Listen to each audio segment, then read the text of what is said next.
দর্শক, এই মুহূর্তে জাতীয় ঐকমত্য কমিশনের বৈঠক চলছে রাজধানী ফরেন সার্ভিস একাডেমিতে। আমরা এখন সরাসরি চলে যাচ্ছি সেখানে। শেষ করতে পারি সেই জন্যই আমাদের চেষ্টা থাকবে।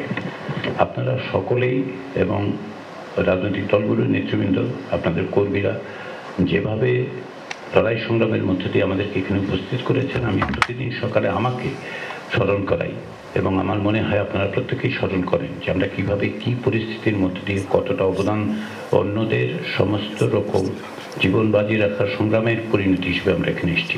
সেটা আমাদের সবসময় মনে রাখতে হবে এবং সেটাই যেন আমাদের গাইডিং প্রিন্সিপাল হয়, সেটাই যেন আমাদের দিক নির্দেশক হয় যে অনেক প্রাণের বিনিময়ে অনেক অত্যাচার নিপীড়নের মোকাবেলা করে এবং একটা সম্ভাবনার জায়গায়, সুযোগের জায়গায়, যে সুযোগ অতীতে আসেনি সেখানে আমরা এসেছি, এই সুযোগ হেলায় হারানো যাবে না।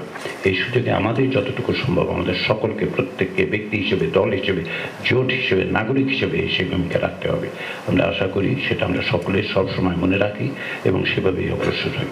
সবাইকে আবার ঐকমত্য কমিশনের পক্ষ থেকে জাতীয় নেতৃবৃন্দকে আমার আন্তরিক ধন্যবাদ।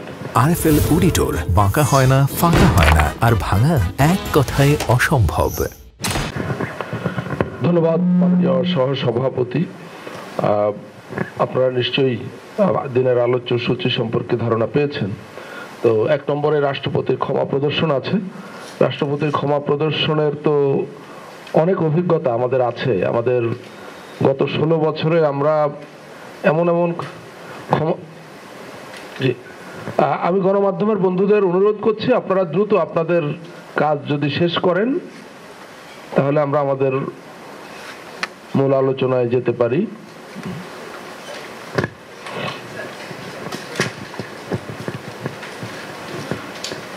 আমাদের কর্মকর্তা যারা আছেন আপনারা একটু আমাদের সাংবাদিক বন্ধুদের কাজ শেষ করতে সহায়তা করুন যাতে তারা তাড়াতাড়ি শেষ করতে পারেন।